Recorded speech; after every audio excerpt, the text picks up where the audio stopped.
네, 안녕하세요. 이번 채널 미팅 발표를 진행하게 된 고려대학교 지능형 신경공학 연구실 소속 이준석입니다. 저는 오늘도 그 생지와 관련된 생지의 이의지와 관련된 논문 두 편에 대해서 발표드리도록 하겠습니다. 네, 첫 번째 논문은 Electrophysiological Activity Pattern of Mouse Hippocampal CA1 and Dentate Gyrus under Isoflurane Anesthesia라는 제목의 논문으로 Frontiers in Cellular Neuroscience라는 저널에 게재된 논문입니다. 참고로 해당 저널은 작년까지는 Q1 한 77% 정도에 랭크된 저널이었는데 올해 좀 떨어져서 75% Q2에 랭크된 저널입니다. 지난 저널 미팅에서도 마취된 G로부터 측정한 EEG 신호와 관련된 논문 두 편에 대해 발표드렸었는데 본 논문 역시 지난 두 논문과 동일한 이 이소플루레인이라는 마취제를 사용했을 때 생체 신호의 변화를 확인한 논문입니다. 논문의 인트로에 대해 먼저 말씀드리겠습니다. 전신마취는 의식을 잃게 만들어 환자가 안전하게 수술받을 수 있도록 하고 이의지 패턴과 각성상태 감소 등 수면과 유사한 점이 있습니다. 하지만 기억 및 인지 기능에 미치는 영향은 확연하게 다릅니다. 선행 연구들에 따르면 수면은 기억력 강화에 매우 중요하지만 전신마취는 특히 노인과 유아에게 수술 후 기억력과 인지 기능에 영향을 미칠 수 있다고 합니다. 두 번째 문단에서는 해마와 관련된 내용을 언급하고 있는데 해마는 이 덴테이트 자이러스, CA1, CA2, CA3를 포함한 영역으로 구성되어 있다고 합니다. 특히 해마에서 가장 많이 연구된 경로는 이 덴테이트 자이러스와 이 CA1 기반의 3중 시냅스 회로라고 합니다.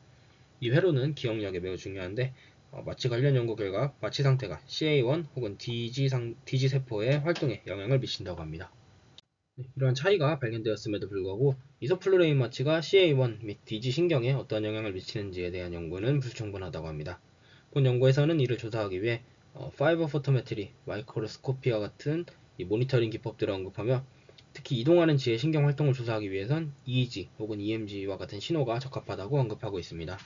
따라서 본 연구에서는 EEG, EMG, 그리고 행동 비디오를 결합하여 자유롭게 행동하는 쥐에서 자연 수면 상태와 이소플루레인, 즉 이 마취 상태의 CA1, DG 세포의 신경 활동 차이를 조사하고자 했습니다.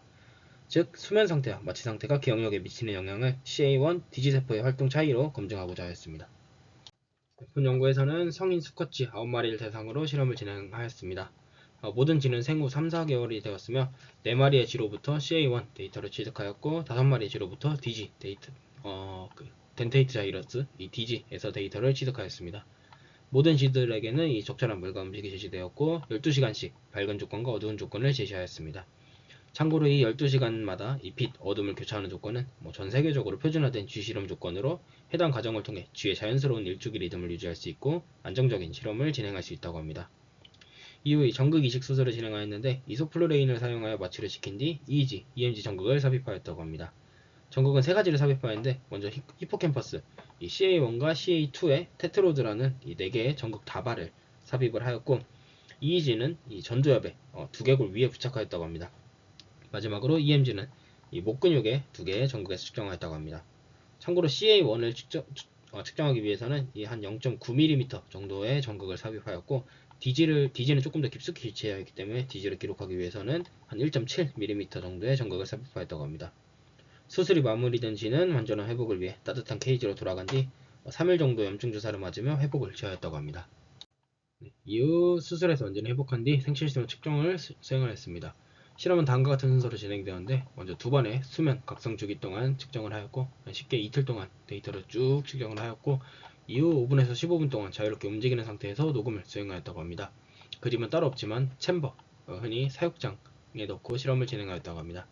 이후 마취를 진행하는데 마취는 오른쪽 그림과 같이 쥐를 실린더에 넣고 이소플루레인을 이 공기 중에 한 1.4%의 농도로 30분 동안 유지하며 실험을 데이터를 취득하였다고 합니다. 참고로 이 1.4%는 지난 선행령과 동일한 농도라고 이해하시면 될 것 같습니다. 이후 마취에서 회복한 뒤 이 5에서 15분 동안 자유로운 상태의 측정을 한 번 더 수행하였다고 합니다. 따라서 이 전체 구간에 대해서는 뒤에 조금 더 자세하게 설명을 드리도록 하겠습니다. 이제 위 그림은 이 수면 각성 주기 중 측정 신호 예시라고 하는데 이 LFP랑 싱글 유닛은 뒤에 잘 말씀드릴 예정이고 EEG랑 EMG 신호의 예시도 함께 나타내고 있습니다. 또한 아래 슬립은 수면 중 상태를 나타내는 그림인데 짙은 분홍색은 NM 수면, 그리고 옅은 분홍색은 REM 수면, 파란색은 웨이크, 이 수면 중 각성을 나타낸다고 합니다. 수면 상태는 EEG, EMG 신호와 이 행동 비디오를 기반으로 직접 스코어링 하였다고 합니다. 어쨌든 뭐 이런 식으로 G의 전도엽 복원에서 이렇게 전극이 배치되었고 이 세 개의 신호가 측정이 되었다는 것을 참고하시면 될 것 같습니다. 다음으로 이제 마취 상태 평가인데, 마취 평가는 라이트닝 리플렉스 테스트라는 좀 재미있는 평가를 수행을 하였습니다. 전체적인 오른쪽 실린더에, 이 원형 실린더에 G를 넣고 마취제를 투여하기 시작하는데, 이 10실린더를 15초마다 이 180도 돌려서 이제 G의 등이 이제 땅에 닿도록 합니다. 그리고 G가 스스로 돌아서지 못하는 시점을 이 로스 오브 RR, 이 LORR 시점이라고 지정하였습니다. 해당 방식은 뭐 선행 연구에서 사용된 방식이라고 합니다. 이에 따라 이 연구진들은 두 가지 구간을 설정하였는데, 먼저 이 인덕션 페리어드 같은 경우에는 이 마취제를 투여한 이후부터 그 의식을 잃은 이 LORR, 이 의식을 잃은 구간까지의 시점을 나타내고 약 한 5분 정도, 284초 정도의 시간이 소요되었음을 확인하였습니다. 다음으로 이 세데이션 페리어드는 의식을 잃은 이 LORR 구간부터 버스트 서프레션이라고 해서 버스트 서프레션이 발생한 구간까지의 시점을 나타내는데, 이 버스트 서프레션은 제가 지난 저널 미팅 때 발표드렸던 내용 중에 하나도 쉽게 이 뇌의 혈류 공급이 정상적이지 않아 뉴런의 활동이 좀 발생했다가 발생하지 않는 구간을 의미합니다. 다음은 데이터 처리입니다. LFP의 경우 쉽게 인베이시브하게 테트로드를 통해 측정한 뇌파 신호이고, EEG는 스케일프 레벨에서 측정을 하였습니다. 본 연구에서는 이 두개골 위에서 측정한 뇌파 신호입니다. 두 신호 모두 기본적으로 주파수 파워를 도출하기 위해 1에서 30Hz의 밴드패스 필터링을 하여 4개의 대역에서 주파수 파워를 추출하였습니다. 추가로 3가지 분석을 수행하였는데, 먼저 페이지 앰플리튜드 커플링, 이 PAC라는 것은 CA1의 LFP 신호를 1에서 100Hz 대역에 대해 필터링을 진행한 뒤 오른쪽 그림과 같이 계산을 진행하였다고 합니다. 최근에 윤상형 저널 미팅에서도 이 PAC에 대해서 간단하게 언급이 되었었는데, 쉽게 생각하면 X축은 1에서 30Hz 대역의 페이즈, 이 위상 정보를 나타내고, Y축은 30에서 100Hz 대역의 앰플리튜드를 나타냅니다. 이는 이 로우 프리퀀시의 뇌 활동이 하이 프리퀀시 앰플리튜드를 조절하여 뇌 영역 간의 정보 교환을 제어하는 것을 이제 분석하는 데 사용하였다고 합니다. 다음으로 리플은 CA1의 LFP 신호를 100에서 250Hz 대역에 대해 필터링을 진행한 뒤 5 스탠다드 데비에이션이 넘는 값을 디텍션한 지표라고 합니다. 왼쪽 그림이 이 리플을 예시를 나타내는데, 검은 선은 이 로우 신호이고, 회색 선이 이 100에서 250Hz 필터링된 신호로, 이중 딱 봐도 앰플리튜드가 큰 이런 좀 파란 점이 나타내는 이 큰 신호가 리플이라고 합니다. 덴테이트 스파이크도 유사한 지표인데, 이는 CA1이 아니라 DG, 덴테이트 자이러스에서 측정한 신호로 분석을 수행하며 5에서 100Hz 대역의 필터링을 진행한 뒤 마찬가지로 5 스탠다드 데비에이션 이상의 값을 디텍션한 결과라고 합니다. 다음은 싱글 유닛 액티비티와 관련된 내용입니다. 많은 분들이 로컬 필드 포텐셜, 이 LFP와 싱글 유닛 액티비티, 이 SUA에 대해서 좀 차이를 모르실 수도 있는데, 쉽게 위키피디아 내용을 좀 간단하게 참고하여 설명을 드리면, 우선 두 신호는 동일하게 앞서 말씀드렸던 4개의 전극다발 테트로드를 통해서 인베이시브한 신호를 측정을 합니다. 즉, 이 하나의 전극을 뇌에 삽입하여 신호를 측정한 뒤 로컬 필드 포텐셜 같은 경우에는 주로 300Hz 미만의 이 대역으로 필터링을 하여 전극이 삽입된 부위 주변의 국소 지역의 전위를 분석하는 것이고, 싱글 유닛 액티비티 같은 경우에는 주로 300Hz 이상의 대역으로 필터링을 하여서 정말 뉴런 하나의 신호를 측정하여 분석하는 것이라고 이해하시면 될 것 같습니다. 참고로 위키피디아에는 300Hz를 기준으로 구분을 하였는데, 본 연구에서는 250Hz를 기준으로 구분을 하였습니다. 그에 따라서 이 싱글 유닛 액티비티는 크게 3가지로 구분이 됩니다. 흥분성 뉴런, 이 엑스테토리 뉴런 같은 경우에는 이 인접 뉴런을 활성화시키는 뉴런으로 스파이크의 피크 넓이나 파이어링 레이트를 기준으로 나눈다고 합니다.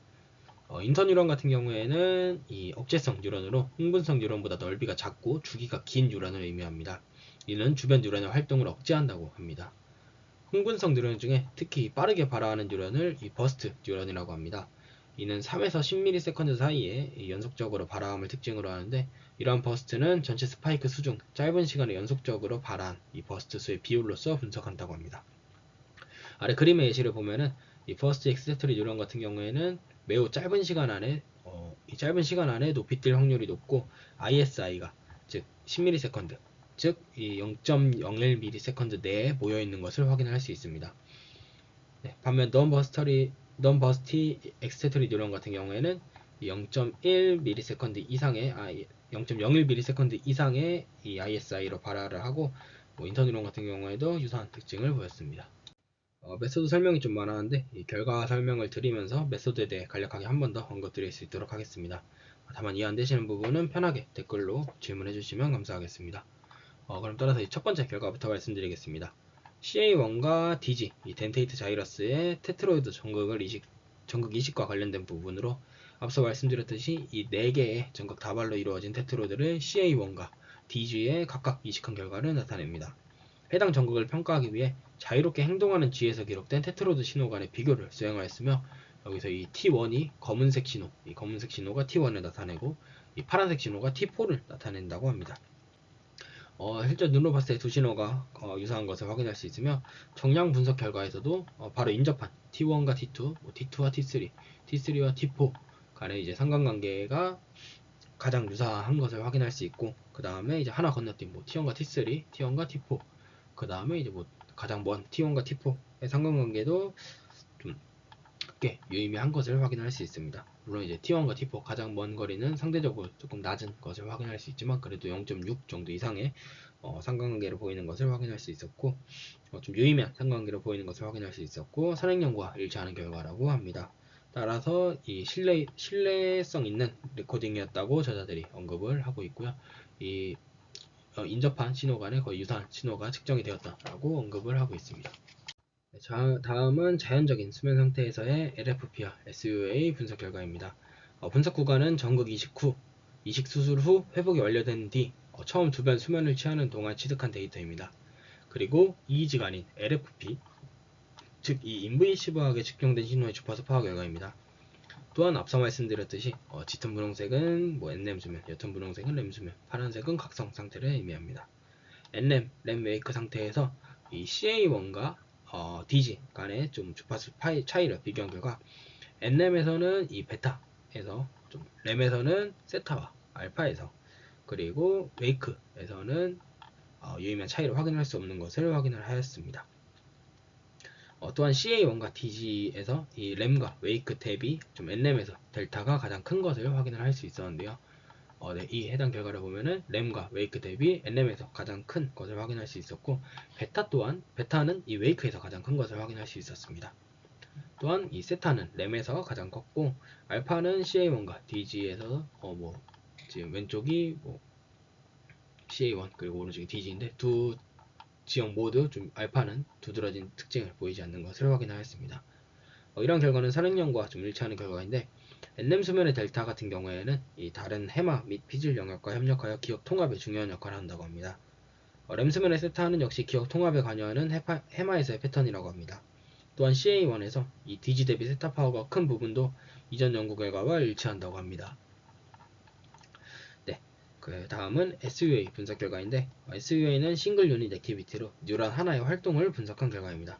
또한 파이어링 레이트, 피크 비스를 가지고 흥분성 뉴런과 억제성 뉴런으로 나뉘는데 먼저 흥분성 뉴런의 이 파이어링 레이트 같은 경우에는 NREM과 램에서 모두 유의미하게 CA1 대비 DG에서 컸다라고 이제 DG에서 유의미하게 높은 것을 확인할 수 있습니다. 또한 억제성 뉴런의 이 파이어링 레이트 같은 경우에는 NREM과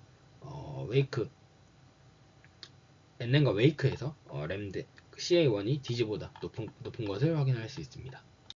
다음은 전신마취 상태에서의 LFP 분석 결과입니다. 전신마취의 경우 생지를 원형 실린더에 넣고 마취제를 30분 동안 투여하였고 15초마다 이 원통을 회전해가며 생지가 똑바로 일어나지 못하는 시점을 마취가 완료된 시점이라고 지정하였습니다. 이를 로스 오브 RR, 이 LORR이라고 하였고 이후 이 리커버리 오브 RR, 이 RORR 구간을 또 구분을 하였습니다. 따라서 이 전체 플로우를 순서대로 말씀드리면은 메이크 프리 같은 경우에는 마취제를 투여하기 전 구간을 나타내고 그 다음에 이 인덕션 구간 같은 경우에는 마취제를 투여한 이후 쥐가 똑바로 일어나지 못하는 LORR 구간까지를 의미합니다. 이후 시데이션 구간은 이 의식을 잃은 뒤에 이 버스트 서퍼레이션이라고 해서 그 뇌로 혈류가 제대로 공급되지 못하는 마취가 제일 깊게 일어난 구간까지를 이 시데이션 구간이라고 하고 이후 버스트 서퍼레이션 마취가 진짜 깊게 진행되고 있는 구간을 이 버스트 서퍼레이션 구간이라고 합니다. 이후에 이 버스트 서퍼레이션 끝난 뒤 G가 마취해서 회복하는 이 로스 오브 RR까지의 구간을 이멀전시 구간이라고 하였고요. 이후 이 로스 오브 RR, 리커버리 오브 RR부터 한 5분에서 10분 정도 구간을 포스트 RORR, 그리고 마지막으로 완벽하게 회복이 된 뒤 웨이크 포스트 구간, 이렇게 총 7가지로 구분이 되었습니다. 결과가 좀 많은데 중점적으로 볼 부분은 이 델타의 경우에는 여기 CA1과 DG에서 모두 서서히 증가하다가 이 가장 피크를 보이는 부분이 이 BS라고 해서 마취가 가장 깊게 된 구간을 의미하는데, BS에서 가장 크게 증가를 하였다가 점점 다시 이후 회복되면서 점점 다시 델타 파워가 감소하는 것 경향을 보였습니다.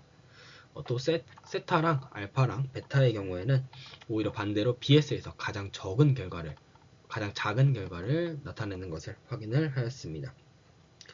이는 모두 이제 선행 연구랑 일치하는 경향이라고 합니다. 앞선 수면 결과의 경우에는 웨이크 대비 세타가 이 수면 단계에서 증가를 하였고, 델타 역시 NREM 수면에서 웨이크 대비 증가를 하였는데, 이 전신 마취 상태에서는 자연 수면과 다른 양상을 보인다고 저자들이 언급하고 있습니다.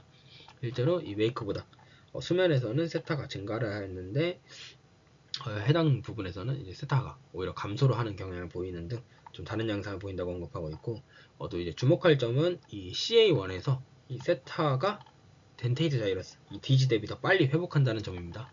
실제로 세타 같은 경우에는 이렇게 감소하다가 이 시간이 지남에 따라서 다시 증가하는 정상으로 이제 좀 돌아가려는 이런 세타 파워의 증가가 관찰이 되었는데, 이 DG에서는 이 세타 파워가 감소를 했다가 증가하는 경향을 보이지 않는 점을 토대로 이 저자들이 좀 세타가 더 빨리 CA1에서 더 빨리 회복한다고 이제 언급을 하고 있는데요. 이는 이 세타 생성에서 이 CA3의 피라미드 세포와 내측 피질층 3의 관여의 영향이라고 저자들이 언급을 하고 있습니다.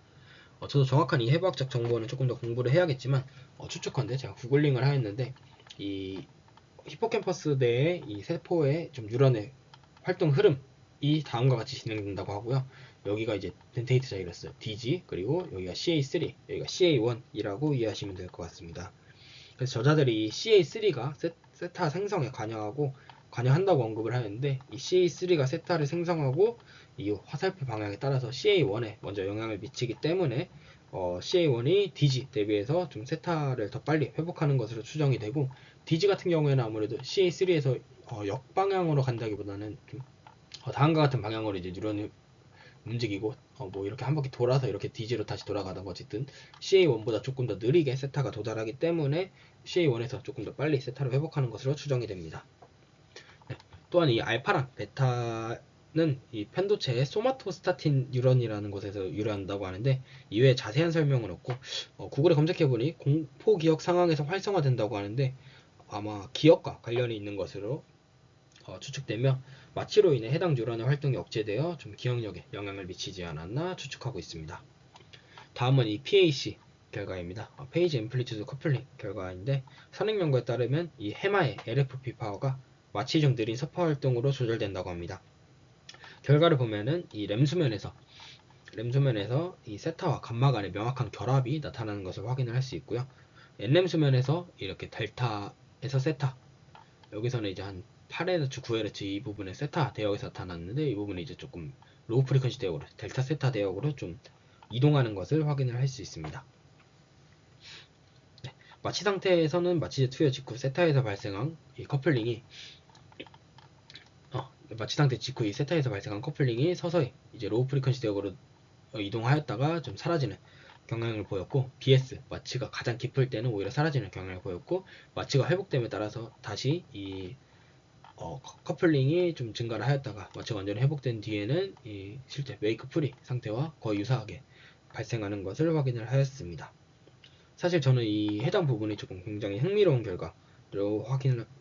결과라고 생각을 하는데, 아쉬운 점은 이 해당 부분에 대해서는 좀 신경생리학적 근거 기반의 해석이 따로 없어서 보충 설명이 되면 좋지 않을까 하는 결과라고 생각이 되는데, 쉽게 생각하면은 수면 상태에서는 램 수면은 이 웨이크 상태랑 유사한 이 세타와 감마의 로우 프리퀀시와 세타와 이 감마 대역 간의 좀 커플링이 발견이 되는 것을 확인하였고, LM 수면에서도 이 수면 중임에도 불구하고 이런 커플링이 뭐 델타 세타 부근을 중심으로 이렇게 발견이 되는 것을 확인하였는데, 마취 상태에서는 이와 전혀 다른 아예 그냥 이 커플링 자체가 사라지는 결과를 보였기 때문에 이러한 차이로 인해서 좀 마취가 기억력이나 이런 부분에 좀 영향을 미치는 게 아닐까라고 추측이 됩니다.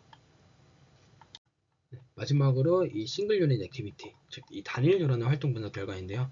다시 간략하게 말씀드리면 이 버스트 엑스테터리 뉴런은 10ms 미만의 빠른 인터벌로 발화하는 뉴런, 논 버스트 엑스테터리 뉴런 같은 경우에는 그보다 긴 인터벌로 발화하는 뉴런, 그리고 인터 뉴런은 스파이크 모양과 평균 발화 시간을 기준으로 엑스테터리 뉴런과 구분되는 뉴런이라고 이해하시면 될 것 같습니다.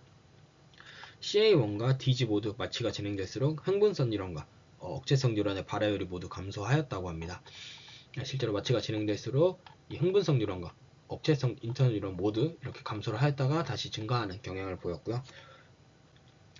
앞선 11페이지에서 자연수면 상태에서는 CA1과 DG 모두 뉴런의 발화율이 감소하지 않았으나 마취 상태에서는 모두 감소하는 결과를 보였다고 합니다. 따라서 저자들은 이 마취제가 자연적인 수면과 달리 CA1과 DG의 신경활동을 강력하게 감소시켰으며 이로 인해서 인지장애를 유발할 수 있다고 언급하고 있습니다. 주목할 점은 CA1에서 회복이 DG보다 이제 좀 빠르다는 것을 확인을 할 수 있는데요. 실제로 이 CA1 초록색 같은 경우에는 빠르게 회복을 하지만 이 DG 같은 경우에는 상대적으로 조금 느리게 회복을 하는 것을 확인할 수 있습니다. 이 부분 역시 이제 제가 앞서 말씀드렸던 LFP 결과와 유사하게 세타의 생성 이런 부분과 좀 관련이 있지 않을까라고 추측하고 있으나 자세한 설명은 없어서 조금 아쉬웠습니다. 네, 논문을 공부하면서 해당 논문이 워낙 여러 분석을 시도하였고 좀 결과도 다양하여서 논문을 이해하는 데 오랜 시간이 소요되었습니다. 저도 현재 생지로부터 측정한 데이터를 받아서 분석을 시도할 예정인데 250Hz 미만은 LFP, 그리고 250Hz 이상은 싱글 뉴런 액티비티, 이런 식으로 단일 뉴런의 활동을 분석할 수 있다는 방법도 알게 되었고, 페이지 앰플리튜드 커플링, 이 PAC 분석 역시 요즘 많이 사용되는 것 같은데 좀 새로 알게 되어서 흥미로웠습니다. 또한 마취 상태에서 버스트 서프레션 특징이 나타날 경우 주파수 분석이 어려울 것이라고 판단되는데, 주파수 분석을 어떻게 수행하였는지 자세한 설명이 있으면 좋았을 것 같다는 생각이 들었습니다. 네, 아쉬운 점은 좀 결과가 상당히 많고 그림도 퀄리티가 꽤 높다고 생각이 되었는데 해석이 생각보다 많이 부족하다는 점이었습니다. 물론 이제 모든 결과를 자세하게 해석하기엔 불량적인 문제 등으로 인해 어려울 것으로 생각이 되긴 하지만, 핵심 결과의 해석도 단순하게 알파 베타는 어디 뉴런에서 생성된다 이런 식으로 끝나는 경우가 많아서 보다 자세한 설명이 추가되면 어땠을까, 그리고 좀 많은 레퍼런스를 달아서 좀 레퍼런스 기반의 근거 기반의 좀 해석이 많이 추가되었으면 어떨까라는 생각이 좀 들었고요.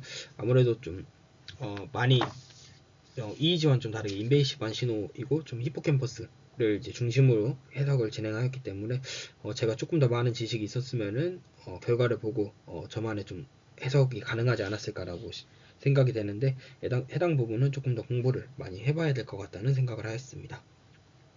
그리고 또 이제 그림 퀄리티로 보아서 그림 스타일도 그렇고 좀 네이처나 셀과 같은 좀 상위 저널의 게재를 시도하였다가 잘 되지 않아서 상대적으로 낮은 임팩트의 저널에 게재를 하게 되었고, 그러다 보니 좀 핵심 정보를 좀 감추지 않았나라는 생각도 들었는데요. 여러모로 좀 아쉬운 점도 많았지만 상대적으로 얻어가는 점도 많은 좋은 논문이었다고 생각을 하고 있습니다. 다음으로 발표드릴 논문은 The Effect of Diet Induced Obesity on Sleep and Breathing in Female Mice라는 제목의 논문으로 슬립이라는 저널에 게재된 논문입니다. 본 논문은 식이로 유도된 비만지가 수면 및 호흡에 미치는 영향을 조사한 논문입니다. 인트로에 대해 말씀드리면, 비만은 공중보건 문제로 수면 호흡 장애를 포함한 여러 만성질환의 주요 원인이라고 합니다. 비만 환자의 수면 호흡 장애는 주로 폐쇄성 수면 무호흡증으로 나타난다고 합니다. 이는 사람 기준 남성이 약 50%, 여성이 약 25%의 영향을 미치며 유병률은 비만 남성의 경우 80%, 비만 여성의 경우 50%를 초과한다고 합니다. 저자들은 이전 연구에서 수컷 식이 유도 비만지, 즉 DIOG에게서 이러한 수면 호흡 장애가 발생한다는 것을 증명하였습니다. 수컷 DIOG는 마른 지에 비해 동맥의 CO2 분압이 더 높고 수면 환기 저하, 무호흡 중증도 증가, 수면 각성 증가 등의 문제가 발생하였다고 합니다. 본 연구에서는 이러한 영향이 암컷쥐에서도 조사하는지를 확인하는 것이며, 저자들은 이 암컷쥐가 수컷쥐에 비해 DIO의 해로운 영향에 덜 민감할 것이라는 가설을 세우고 연구를 수행하였다고 합니다. 실제 사람을 대상으로도 우선 제가 유병률을 말씀드렸는데 이 수면호흡 장애, 이 폐쇄성 수면 무호흡증 장애가 남성은 약 50%, 여성은 약 25%로 한 절반에 미치는 영향밖에 미치지 않으며 유병률도 비만 남성의 경우 80%, 비만 여성의 경우 50%로 여성이 상대적으로 좀 적은 유병률을 가지고 있기 때문에 이러한 이 DIO가 수컷에 비해 암컷에서는 조금 더 덜 영향을 미치지 않을까라는 가설을 세우고 연구를 수행을 하였다고 합니다. 본 연구에서는 54마리의 많은 암컷 쥐들이 사용이 되었습니다. 이 중 24마리는 정상적인 식단을 먹은 정상인 쥐이고 30마리에는 이 하이팻 다이어트, 고지방 식단을 먹인 쥐입니다. 하지만 이 19마리의 쥐만이 유의미한 체중 증가를 보였고 나머지 쥐들은 좀 유의미한 체중 증가를 보이지 않았기 때문에 19마리의 이 DIO, 즉 이 다이어트 인듀스드 오베시티 쥐가 실험에 활용되었습니다. 실험은 총 3가지로 진행이 되었는데 24시간의 대사 연구 같은 경우에는 정상 식단 5마리와 고지방 식단 5마리로 구성되었으며 쥐들을 이 Comprehensive Laboratory Animal Monitoring System이라는 장치에 좀 넣어서 개별로 격리한 뒤 간접 열량계로 신진대사를 측정하였다고 합니다. 다음은 이 CO2에 대한 환기 반응 실험입니다. 해당 실험에는 9마리의 정상쥐와 이 5마리의 고지방 식단쥐가 포함되었으며 이 중 정상식단 5마리와 고지방식단 5마리는 앞선 24시간 대사 연구에 포함되었던 쥐와 동일하다고 합니다. 해당 실험은 이 WBP라는 WBP 챔버라는 곳에 진행되었는데 이 높은 이 WBP 챔버라는 것을 제가 구글링해서 좀 찾은 건데 동일한 약간 유사한 형태라고 이해하시면 될 것 같고 높은 농도의 CO2를 제시함으로써 반응성을 확인하였다고 합니다. 이 CO2가 수면 중 호흡을 조절하는 주요 자극제이기 때문에 CO2 민감도를 측정함으로써 비만이 호흡 조절에 미치는 영향을 평가할 수 있다고 합니다. 마지막으로 이 PSG, 수면 다원 검사입니다. EEG와 EMG 신호 같은 경우에는 해당 실험에서만 측정이 되었으며 15마리의 정상인쥐와 14마리의 고지방 식단쥐가 실험에 사용되었습니다. 해당 실험 역시 이 WBP 챔버에서 진행이 되었으며 6시간 동안 진행하였다고 합니다. 또한 이 수면 각성 단계, 슬립 웨이크 스테이지 같은 경우에는 EEG 신호의 시각적 분석을 통해 5초마다 스코어링 되었다고 합니다. EEG와 EMG 측정에 대해 말씀드리겠습니다. 수면 다원 검사에 사용되었던 정상 식단 15마리, 고지방 식단 14마리에 대해서 EEG와 EMG 신호를 측정하였으며 익숙한 마취제인 이 이소플루레인을 사용하여서 마취를 진행한 뒤에 전극을 삽입하였다고 합니다.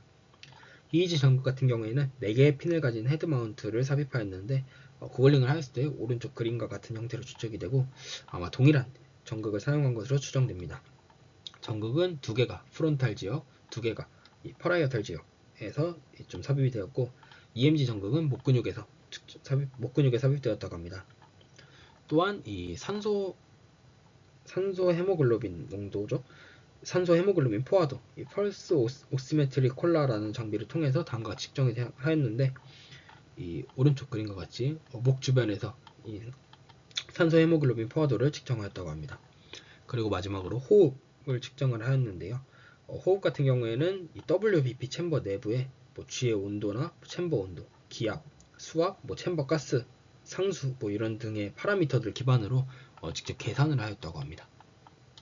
호흡과 관련된 분석으로는 최대 호흡량인 VImax, 그리고 들숨의 VT, 그리고 쉽게 생각해서 호흡 신호가 오른쪽과 같이 있을 때 올라가면 들숨, 내려가면 날숨이라고 이해하시면 되고 VT는 이 들이마신 양을 적분해서 이렇게 올라갈 때까지 이 구간을 적분한 양이라고 이해하시면 될 것 같고 VTOT는 한 호흡의 길이, 즉 여기서부터 이 한 호흡의 길이를 나타내고 VE는 환기량이라고 해서 VT를 이 토탈 VTOT로 나눈 값이라고 이해하시면 될 것 같습니다.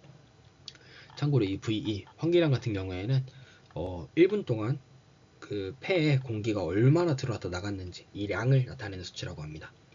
다음으로 이 SDB 수면 호흡 장애 파라미터의 경우에는 먼저 무호흡 지수를 계산하였다고 합니다. 무호흡 지수는 쉽게 그냥 총 수면 시간 중에 실제 무호흡이 유지되었던 시간을 계산한 지수라고 하고요.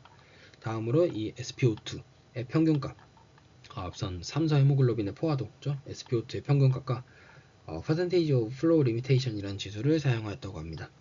이는 이 수면 무호흡의 심각도를 평가하는 지표로 호흡 저항이 증가했음을 나타내는 지표라고 합니다.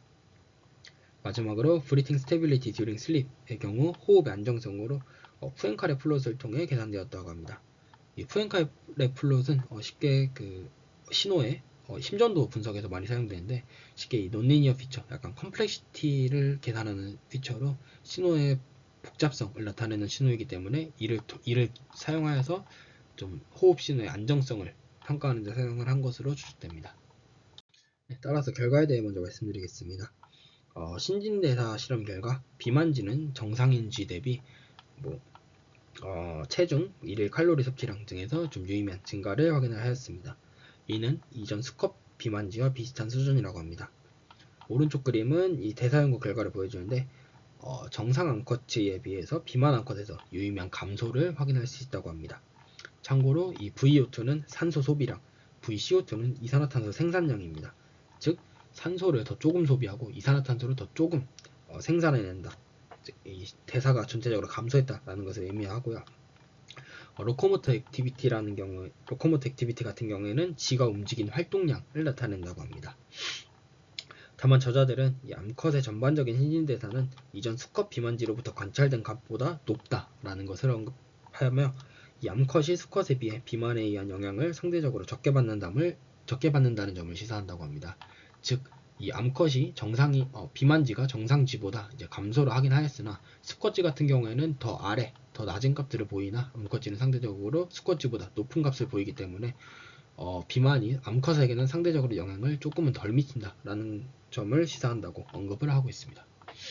다음은 CO2에 대한 환기 반응 결과입니다. VE는 이 분당 환기량으로 앞서 말씀드렸듯이 1분 동안 얼마나 많은 공기가 폐에 들어갔다 나갔는지를 계산한 지표이고, 정상 룸에서는 차이가 없고 이산화탄소 룸에서는 비만지에서 환기량이 유의미하게 적은 것을 확인할 수 있습니다. 또한 이 VT와 분당 호흡수, 레스피레터리 레이트죠. 분당 호흡수 같은 경우에는 비만지가 정상인지 대비 두 조건 모두에서 유의미하게 높은 것을 확인을 하였습니다. 마지막으로 HCVR은 쉽게 CO2에 민감한 정도를 나타내며, 클수록 이 CO2 변화에 민감하고 작을수록 CO2 변화에 둔감하다고 합니다. 비만지는 정상인지 대비 CO2에 대한 환기 반응이 감소하였으며, 이로 인해 수면 중 호흡이 더 안정적으로 유지될 수 있도록 보호 효과를 유발하였다고 언급을 하고 있습니다. 다음은 수면 파라미터와 관련된 내용인데, 비만지는 정상인지 대비 전체 수면 시간과 NREM 수면에서 유의미한 감소를 보였습니다. 다만 수면 효율이나 각성 지수와 같은 지표에서는 두 그룹 간의 유의미한 차이가 없기에, 저자들은 비만이 정상인지 대비해서 수면의 시간을 감소시키긴 하지만 수면의 질에는 영향을 미치지 않는다고 언급하고 있습니다. 또한 수컷쥐들은 동일한 실험을 수행했을 때 수컷쥐들은 비만으로 인해 각성 빈도가 유의미하게 증가를 하였으나, 암컷쥐에서는 영향을 미치지 않았기 때문에 이런 근거를 기반으로 좀 비만이 암컷의 쥐에게는 좀 수면의 질이나 이런 호흡으로 인한 수면의 질에 영향을 미치지 않는다라고 언급을 하고 있습니다. 다음 결과는 이 호흡 분석 결과입니다. NREM과 REM 모두 동일한 양상을 보였으며, 분당 환기량 VE, 그리고 분당 호흡수, 그리고 VT, VImax에서 비만지가 정상인지 대비 유의미하게 증가하는 것을 확인할 수 있습니다. 아래는 이 SBD 결과인데요. 무호흡 지수와 무호흡 기간에 대해서 비만지가 정상인지 대비 낮은 것을 확인을 할 수 있었고, 이는 이 정상지 대비 비만지가 수면 중 더 안정적으로 호흡을 하였음을 의미한다고 합니다. 이는 비만이 오히려 정상인보다 좀 보호 효과를 유발할 수 있었다고 언급을 하고 있습니다. 피겨 6 같은 경우에는 푸엔카레 플롯 결과인데, 단기 변동성을 나타내는 SD1과 장기 변동성을 나타내는 이 SD2 모두 이 비만지에게서 정상인지 대비 유의미하게 감소를 하였고, 마찬가지로 호흡이 조금 더 비만지가 오히려 정상인지보다 호흡이 더 안정적이었다라는 결과를 나타낸다고 합니다. 따라서 종합적으로 봤을 때 비만지가 정상인지 대비 오히려 좀 수면 무호흡으로부터 보호를 받는다는 것을 시사한다고 저자들이 언급하고 있습니다. 사실 본 논문의 경우 비록 수면 연구이긴 하지만 제가 연구하고 있는 비만지와 정상인지 간의 비교를 수행하였기 때문에 저널 미팅으로 준비를 하게 되었습니다. 하지만 아쉽게도 EEG는 수면 단계를 평가하는 데만 사용을 하였고 별도의 분석을 따로 수행하지 않은 것 같았습니다. 현재 제가 수행하고 있는 연구는 본연과 유사하게 일반 식단을 먹인 쥐와 고지방 식단을 먹인 쥐 간의 뇌파 차이를 확인하고자 하는데 생체 신호를 측정하기 위해 쥐를 마취시킨 상태에서 측정을 하게 됩니다. 따라서 데이터를 보면 버스트 서퍼레이션 패턴이 나타나게 되는데 이러한 패턴을 가진 EEG 데이터를 어떻게 분석하는지를 확인하고자 논문 조사를 계속 수행을 하고 있는데 명확하게 언급된 논문은 아직까지 없는 것 같습니다. 일부 논문에서는 이러한 버스트 서퍼레이션 패턴을 이용해서 얼마나 많은 버스트가 일어나는지 아니면 얼마나 오랫동안 버스트가 일어났는지를 기반으로 좀 연구에 활용을 하긴 하는데 사실 이는 이제 제가 읽었던 논문 중에서는 주로 마취제의 영향 이런 식으로 마취와 관련된 연구에서 많이 활용되기 때문에 실제 제가 이제 뉴로사이언스적으로 비만지와 정상인지의 뇌파 패턴의 차이 이런 것을 확인하기 위해서는 좀 다양한 분석 방법을 고안해야 할 것으로 생각됩니다. 이상으로 발표하겠습니다. 감사합니다.